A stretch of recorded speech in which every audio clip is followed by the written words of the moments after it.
Page 14, 18th-century Gavotte. A real old dance, type of dance. It's just 2 lines long, but let's talk about it. It's kind of challenge when you get to the articulation. Treble and bass clef, no sharps or flats in the key signature, so it's either in the key of C major or A minor. If we look at the end, we're here. That's an 8. I'm guessing this is an A minor, but do the scales for both. C major and A minor, 1 octave up and down. 4/4 time signature, and we have 2 beats in the first measure, so we're coming in on a pickup. So beats 3 and 4 means what beats 1 and 2 are somewhere else, and they're at the end of the first line. You see, each line is like a section. A musical piece, a piece of music, can be in sections. It's like a book can be in chapters, and each section sort of stands alone. Generally, it's because each section has a different melody, a different idea, a different feeling about it. So the first line is one section, and that way the pickup beat is to the last measure of the first line. That's beats 1 and 2. And the second line is a section, so it has its own pickup beat, but it also ends in 2 beats. So we're coming in on beat 3. Let's take it one hand at a time, make sure we got the fingering. I want to connect everything at first. Right hand, we're here. It's 3/4, 3/4, 1, 2. Crossover, just for, you're not moving, you're just crossing over for 1 and then back up. 1, 2, crossover. See, we're kind of covering 6 notes with 5 fingers, and we're doing it by crossing over. That's fine. Second line, we're here. It all comes under the fingers very nicely. And then just crossed over for 1 note.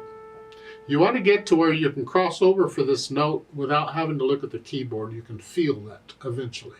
Left hand, let's see what it's up to. Looks like it's moving around a bit. Starting out here, and a G sharp. It comes, reach up, thumb.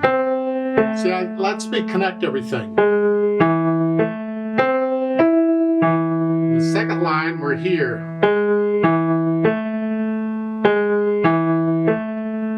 I don't know why they want 2 there, because we've been here. You can use 3 if you want. I mean, we've been in this position in the first line. We could do it here too.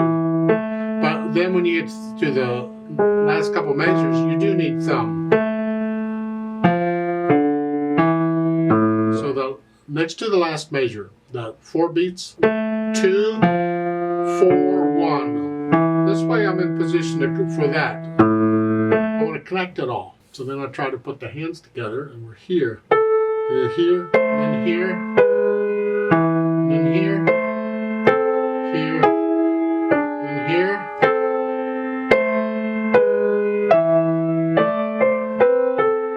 And the second line, we're here.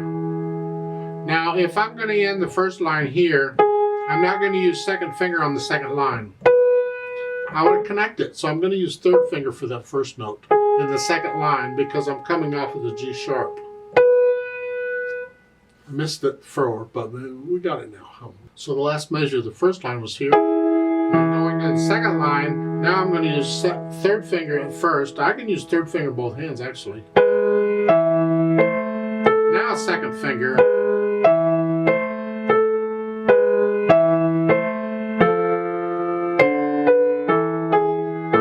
This way I'm connecting all the notes with the fingers, and that's what I'm after.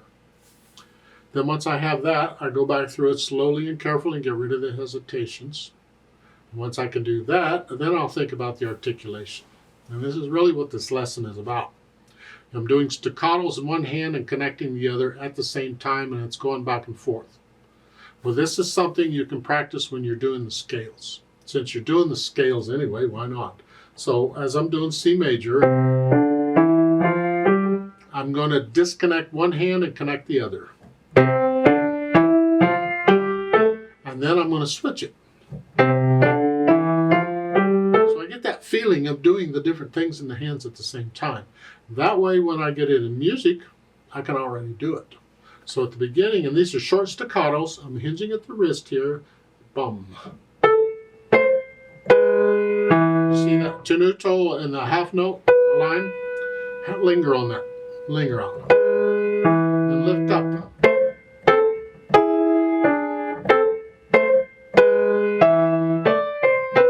There, at the end of the first line with the eighth notes. The left hand staccato. Yeah. Second line is staccato. And disconnect this. Don't connect it. No. Disconnect the second and third beats in the second line, the first full measure. Lift up both hands. Now here it's connect right hand, but not the left hand. You work out these staccatos very carefully. And then once you can do all that, then I add in the the dynamics. P at the beginning, and second time they wanted F. So piano is soft, both hands here. But then when I repeat, see the repeat sign at the end of the first line that sends you back to do it all again. Now it's going to be loud, both hands. Not super loud, just loud. And then in the second line, it's MF. Mezzo forte, sort of loud, both hands, and then you echo, soft, echo it, back up to moderately loud, and then go up to loud. You're going to end it loud. Then you repeat the second line because the second line is surrounded by repeat signs, so you're going to play that line twice. So really the piece is 4 lines long. Then the speed, well, Andante, I think it's about where I've been going.